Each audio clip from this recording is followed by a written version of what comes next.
My name is Aurelia Vance, and for most of my life, I lived in the quiet shadow of someone else's brilliance. My brother Ethan, 2 years older, louder, and more charming, was the golden child in every sense of the word. He didn't just walk into rooms, he owned them. When he aced his SATs, my parents threw him a backyard party. When I got accepted into college with a partial scholarship, they sent a thumbs up emoji in the family group chat. I stopped trying after that. I wasn't bitter. Not exactly. I had long ago learned that the quieter I became, the easier it was to survive the uneven weight of our family's love. The only person who saw me clearly, whoever made me feel like I wasn't some background character in someone else's story, was my grandmother, Helen. She remembered my favorite books, mailed me handwritten letters, and told me she'd help when college came. That promise was the only reason I held on during my final year of high school while working weekend shifts at the pharmacy to save for dorm supplies. When I left for college in Raleigh, I waited for the first bank transfer. A week passed, then two. Nothing came. When I called my mom, she snapped, "Your grandma is going through some things right now. Have some dignity, Aurelia. Don't go begging." So I didn't. I got a job at a bakery near campus. Then, a second one writing online copy for health blogs. I studied when I could, ate when I had money, and rationed packets of instant oatmeal like they were gold. I assumed Grandma had forgotten, or changed her mind. I never blamed her, not really. But that belief cracked open last Saturday, at her 78th birthday dinner. The house was packed. Smells of roast chicken and garlic rolls hung in the air. I sat at the far end of the table, listening to laughter I felt both inside and outside of at once. Then, in the middle of a lull, Grandma turned toward me with a smile and asked loudly, "Sweetheart, is the $1,500 I send you every month still enough for groceries and rent?" My fork slipped from my hand. The room went silent. Every head turned. I could feel my mother stiffen beside me. My father stopped mid-chew. My cousin dropped his glass. I stared at my grandmother. "Grandma, I never got any money." The silence after I said those words felt like a vacuum. My grandmother's smile didn't fade so much as freeze, suspended in disbelief, then slowly, visibly, replaced by something else. Her eyes narrowed. My mother's hand twitched next to her wineglass. My father cleared his throat. I'm sure there's some confusion," Mom said too quickly. "Maybe Aurelia forgot." But Grandma raised her hand. Not a dramatic gesture. Just a subtle, practiced motion that somehow made the entire room still again. "We'll talk later," she said to my parents, voice even. Then she turned to the rest of the table, pasted on a soft smile, and added, "Please, eat, enjoy. It's my birthday after all." People nodded and pretended to resume their conversations, but the energy had shifted. I could feel the eyes on me, even as I pushed food around my plate. Ethan wasn't there. Swamped with midterms, Dad had said earlier, offering the excuse with that half-smile he used when he lied. I hadn't questioned it. I never questioned anything when it came to Ethan anymore. The night carried on with awkward laughter and stilted conversation. Grandma left the table not long after dessert was announced. A dense almond cake with dark cherry filling that she normally adored. Instead, she stood slowly and said, "Robert, Deidre, my office." Now my parents rose like children summoned to the principal's office. They followed her down the hall, their backs stiff and tense. I sat frozen, fork still in hand, cake untouched. I wasn't sure if I felt vindicated or violated. Everyone had seen it now. This ugly truth I'd carried like a bruise under a sleeve. And now it was out in the open. I eventually slipped away from the table and wandered toward the hallway. Her office door was shut, but the weight behind it felt seismic. I couldn't hear much, just the low, muffled tones of my grandmother, punctuated once or twice by my father's softer, shakier voice. When my parents finally emerged, they didn't look at me. My mother's makeup was smudged. My father's eyes were red. They grabbed their coats without a word and left. The front door closed with a softness that felt louder than any slam. Later that night, when the guests had left and the kitchen was quiet, except for the soft hum of the dishwasher, Grandma poured me a cup of tea and sat across from me at the table. "I don't think you should go back to campus tonight," she said gently. "Stay here. Rest." I nodded, too emotionally wrung out to argue. She handed me a pair of pajamas and showed me the guest room. The sheets smelled like lavender. I crawled into bed and stared at the ceiling, trying to process everything I hadn't known until tonight. For 2 years, I'd believed she'd broke her promise. For 2 years, I'd worked until my bones ached, taken cold showers when the hot water shut off in my dorm, eaten free cookies from the bakery when my bank balance hit single digits. I'd cried when my laptop broke, when my shoes wore thin, when I couldn't afford to go home for Thanksgiving. And all that time, she'd been sending money. All that time, I was supposed to be okay. Except I wasn't. I was surviving, but barely. And no one knew. Or worse, no one cared to know. The next morning, sunlight cut through the blinds in warm stripes. Grandma was already in the kitchen, dressed in her usual navy robe, flipping pancakes like nothing had happened. But her face was set in a way I hadn't seen before, tight around the mouth, eyes sharp. She poured me coffee and sat down. Her hands were steady, her voice low. "I didn't want to deal with banks and wires and all that digital nonsense," she said. "So I gave your parents a lump sum for college, and then I gave them a monthly allowance to send to you. I assumed they were following through." "How much?" I asked, my voice dry. $100,000 for your tuition, though I now understand your scholarship covered over half of that, and $1,500 a month for the past 22 months. I stared at my coffee mug, letting the numbers swirl around like cream in hot liquid. "Where did it go?" I asked, already knowing the answer. "To Ethan," she said flatly. "He never went to college. He's been struggling with a problem, gambling, since high school." I blinked. I thought of him hunched over his laptop during the few holidays he actually came home. I'd assumed he was studying. He's in debt, big debt, and they've been using everything to keep him afloat. I didn't speak. I didn't cry. I just sat there, the truth settling on my shoulders like something heavy and old and finally seen. Then Grandma reached across the table and placed her hand over mine.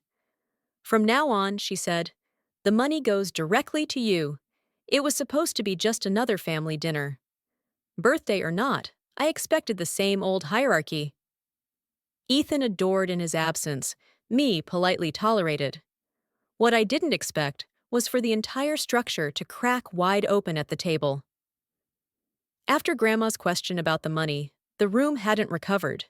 People tried to act like nothing had happened, but the tension buzzed just under the surface, like static clinging to everything.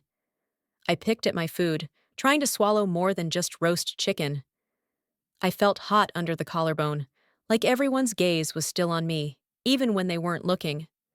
I could hear whispers from the cousins at the far end. I caught the word money more than once. Then came Tyler, my uncle's son. Loud, perpetually tan, and always the first to make a joke that wasn't funny. "Damn, Aurelia," he said between mouthfuls of green beans. "You're looking skinny these days. You on some fasting thing or just broke?" His laughter rang out, but no one joined in. Before I could speak, my mother cut in with a brittle smile. "Oh, you know how these college girls are? All into those trends. Intermittent fasting, low carb, no carb, whatever's in fashion this week." I turned to her, stunned. Her tone was so flippant, so practiced, like it was easier to pretend I was dieting than admit I might be hungry. That maybe she'd ignored something she didn't want to face. "I'm not dieting," I said quietly. "What was that, sweetheart?" Grandma asked, her voice sharp. I cleared my throat. "I'm not on any kind of diet. There were weeks I barely ate because I had to choose between food and textbooks." Mom stiffened. "Aurelia, that's not fair." "No," Grandma interrupted. "What's not fair is that I've been sending enough money to feed and house her, and she's been starving." The words landed with a thud. Forks dropped, glasses stilled. You could hear the faucet dripping in the kitchen behind us. Sweetheart? Grandma turned to me again, her tone lower now but firm. I need you to be very honest. You've never received the money? I shook my head. Not a single deposit, not a check, nothing. Grandma turned toward my parents. Leonard, Deidre, is there anything you'd like to say? My mother blanched. My father looked like someone had physically drained the color from his face. This isn't the time or place, Mom muttered. It became the place the moment you let her go hungry, Grandma said flatly. Dad tried to recover. Helen, please. It's complicated. No, it's not. It's theft. And if you don't want me to use that word in front of this entire family, you'll come with me. Now she stood. My parents followed, visibly shrinking in her shadow. And just like that, they disappeared down the hallway. The cake never made it to the table. The room went through the motions, refilling wine, forcing jokes, acting like nothing seismic had just happened in front of the salad bowls. But everyone felt it. A shift in weight. An unmasking. I stayed seated, barely breathing, my hands folded tightly in my lap. It wasn't vindication I felt, not really. More like exposure. Like someone had turned all the lights on in a room I didn't even know I'd been living in. The silence in their absence was different from the one that followed Grandma's question. This one had weight, shame, recognition. Tyler, the same cousin who made the crack about me being skinny, looked across the table and mumbled, Hey, you okay? I didn't answer. I wasn't sure if I was, because when the truth finally showed up, it didn't come with relief. It came with rawness, and the quiet understanding that everything I had been told was love might have just been control with a bow on top. I didn't sleep much that night, even after my parents left and the last guest filtered out. Even after Grandma pressed a soft kiss to my forehead and told me to rest. I lay awake in the guest room, staring at the ceiling. Everything felt suspended in that stale, post-party silence. My body was in a soft bed, but my mind was still at that dinner table. That frozen moment when my grandmother's voice had cracked open a secret I didn't know I'd been drowning in. The next morning, sunlight spilled through the kitchen windows, like it had no idea the night before had happened. Grandma was already up, calm as ever, a mug of tea between her hands, and something steely in her posture. She motioned for me to sit. There was no ceremony, no delay, just the truth. I thought I owed you an explanation, she said, voice quiet but clipped, and I don't want to hide anything from you anymore. I nodded slowly. My stomach turned, but I kept my face still. I gave your parents $100,000 to cover your college tuition and living expenses, she began. You had mentioned getting a scholarship, but I didn't know how much it covered, so I assumed it'd be safer to give them the full amount. Less hassle with transfers, you know? I said nothing, just wrapped my hands around the warm mug she'd placed in front of me. They told me your school costs ended up being around $40,000, she continued. I assumed the rest was going to help you get set up. Books, housing, food, laptop, all that. I looked down. I had borrowed a laptop charger from a library cart 3 times last semester because I couldn't afford a new one when mine frayed. I also gave them a standing monthly amount, she said, $1,500 every month for almost 2 years, specifically for you, for rent, for groceries. You were supposed to focus on studying, not surviving. I couldn't look at her. I was afraid if I did, I might cry. Not because of the money, but because of what it meant, that she hadn't forgotten me, that someone had meant to help, and I'd been robbed of that comfort without ever knowing. And Ethan? I asked, because the silence begged for the question. Grandma's jaw tensed. He never went to college. They said they sent him to Rivercliff for a fresh start. I believed them, but it turns out he never enrolled. He's been gambling. He got into it in high school, and it's only gotten worse. She paused, her knuckles whitening around her tea. They've been paying off his debts, clinic fees, therapists, bail, everything. With my money, with your money. I thought of all the times I'd seen Ethan's name come up in family conversations as a point of pride. How he was studying hard, too busy to come home. How they painted him as focused and successful, while I was the struggling one, the ungrateful one, the one who always had something dramatic going on. I pressed my lips together.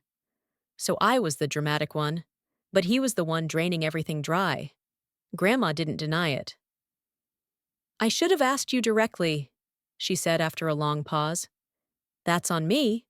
I finally looked at her. She looked older than she had last night, tired but clearer, like someone who'd finally stopped giving people the benefit of the doubt. What happens now? I asked. She straightened. Now? You get to study without worrying.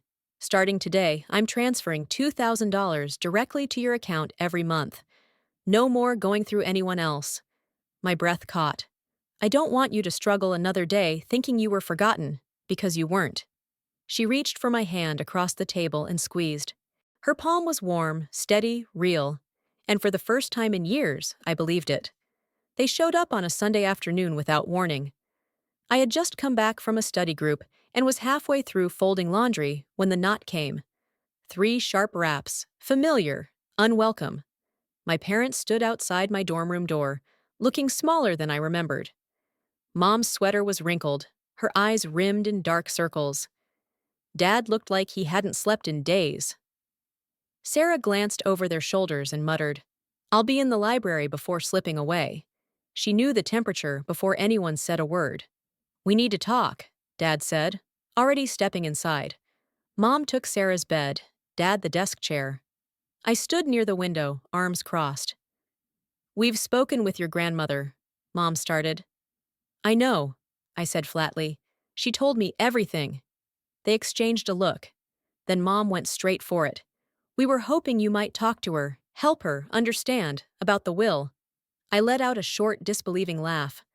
"You're not here to apologize. You're here to bargain." Dad frowned. "That's not fair." "No?" I snapped. "You lied to her. You stole from me. I worked 2 jobs and skipped meals while you funneled money to Ethan." "He was in trouble," Mom said softly.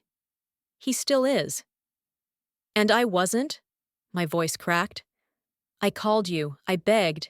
You told me to stop being lazy. We didn't know it was that bad." "You didn't ask." I stepped forward. "Because you didn't care." They sat there, silent, guilty, cornered. "He's your brother," Mom finally said. "He needs us." "And I needed you," I said, quieter now. "But you left me to figure it out alone." Dad sighed. "We sold the house. Ethan owes money again." "We're drowning, Aurelia." "That's not my problem," I said. "I didn't cause it, and I won't fix it." Mom's eyes brimmed with tears. "How can you be so cold?" "I learned from the best," I said, then turned toward the door. "We're done here." Neither of them moved at first. Then Dad stood, guiding Mom up with him. She was crying openly now, no makeup to catch the streaks. They walked out without saying goodbye. I shut the door behind them and leaned against it. For the first time in years, I didn't feel invisible. I felt free. Life didn't transform overnight, but it shifted slowly in the quiet places. Once the inheritance came to me directly, I quit my overnight job. I stopped rationing food and bought my first pair of new shoes in years. I replaced my broken phone charger. I began to sleep, really sleep. I started to live without bracing for collapse. I paid Jasmine back. She laughed and tried to refuse, but I needed her to know I saw what she did when no one else showed up. My professors noticed the shift. One of them told me, "You're not just smart, you're resilient." I didn't cry, but it stayed with me longer than any grade I'd earned. Every Sunday, Grandma called. She never asked about my parents. She asked about me, what I was reading, how I was eating, whether I'd taken time to rest. She offered something no one else had. Presents, without pressure. Then, one afternoon, Ethan called, from rehab. His voice was softer, more still. He didn't ask for anything. He simply said, "I didn't know what they did to you, but I do now, and I'm sorry." I didn't promise forgiveness, but I told him thank you for saying it out loud. The truth didn't fix everything, but it freed me from pretending. I had spent so many years living in the margins of someone else's story. Now I write my own. My name is Aurelia Vance, and for the first time, I say it without apology, because it finally belongs to me.